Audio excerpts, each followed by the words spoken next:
Les dysfonctionnements du cerveau, quelle qu'en soit l'origine, peuvent engendrer des troubles du comportement ou des troubles cognitifs, encore appelés troubles intellectuels.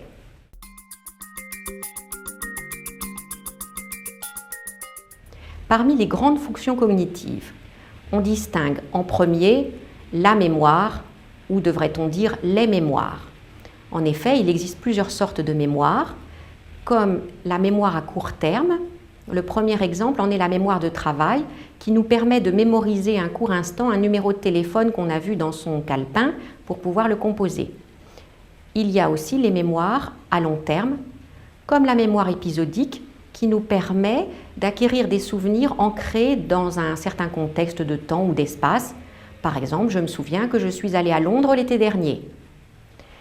Il y a la mémoire sémantique, celle des connaissances générales qui nous donne notre culture. Par exemple, je me souviens que Londres est la capitale de l'Angleterre. Il y a aussi la mémoire procédurale qui nous permet de nous souvenir comment on pratique le vélo. Quand l'une ou l'autre de ces mémoires est atteinte, on parle d'amnésie. L'amnésie antérograde nous empêche d'acquérir de nouveaux souvenirs en mémoire épisodique. L'amnésie rétrograde nous fait effacer des souvenirs antérieurement acquis.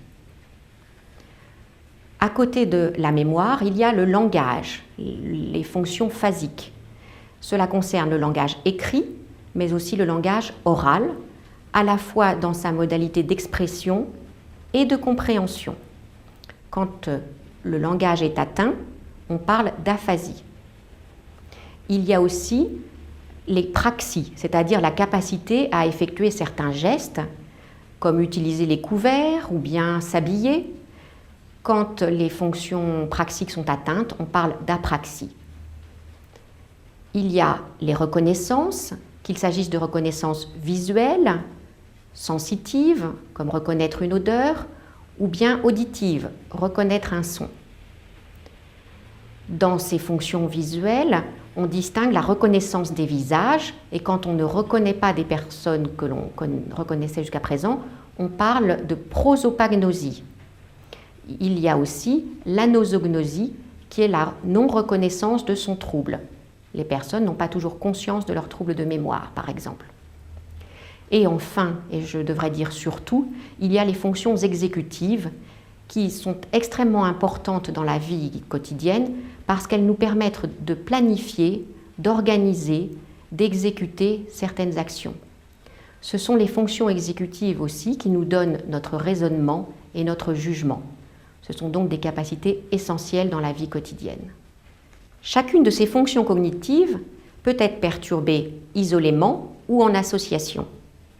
En fonction du différent type d'atteinte, on va pouvoir dire quelle est la partie du cerveau qui dysfonctionne.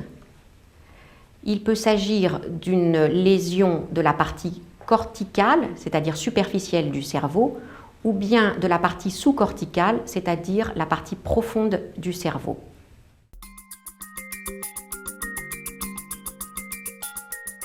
À côté de ces troubles intellectuels, les dysfonctionnements cérébraux peuvent aussi donner des troubles du comportement. Un dysfonctionnement frontal peut engendrer une désinhibition verbale, physique, voire même sexuelle. Une atteinte des régions frontales profondes entraîne souvent une apathie majeure, voire quelquefois un véritable syndrome dépressif.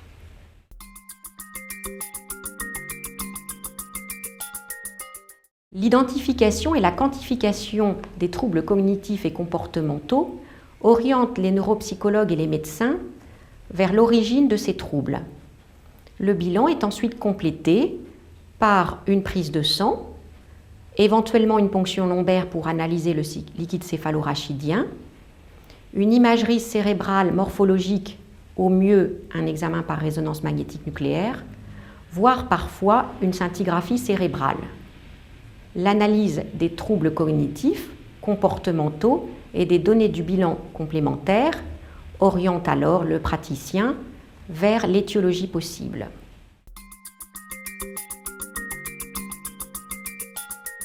La liste des affections susceptibles de provoquer des troubles cognitifs ou comportementaux est longue. Il y a les affections dégénératives liées à une destruction progressive des cellules nerveuses, avec en premier lieu la maladie d'Alzheimer, mais aussi les dégénérescences lobaires frontotemporales, la maladie de Pick, la maladie de Parkinson ou la maladie à corps de Lévy. Il y a par ordre de fréquence en second lieu les pathologies vasculaires cérébrales.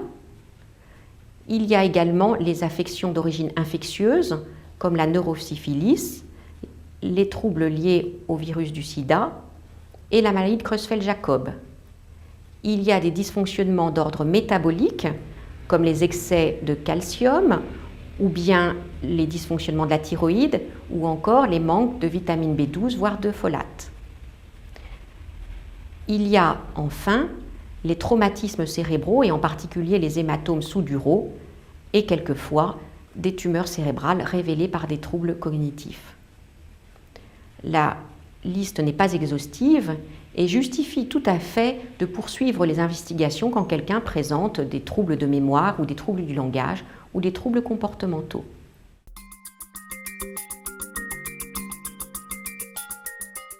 Tous les troubles cognitifs que nous venons de décrire ne retentissent pas toujours sur l'autonomie des personnes dans leurs activités de vie quotidienne. On parle alors de troubles cognitifs légers sans retentissement sur l'autonomie. Ces troubles légers peuvent évoluer soit vers l'amélioration, soit vers la stabilisation, soit vers l'aggravation. Quand ils s'aggravent, le risque est qu'ils évoluent vers un authentique syndrome démentiel qui justifierait alors la mise en place de mesures adaptées.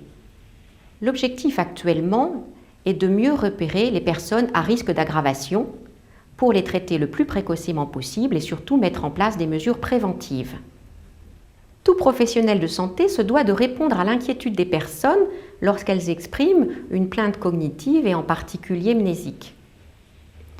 Aider les personnes ou leur entourage à mieux préciser cette gêne afin qu'elles puissent en parler à leur médecin et déjà leur rendre un grand service.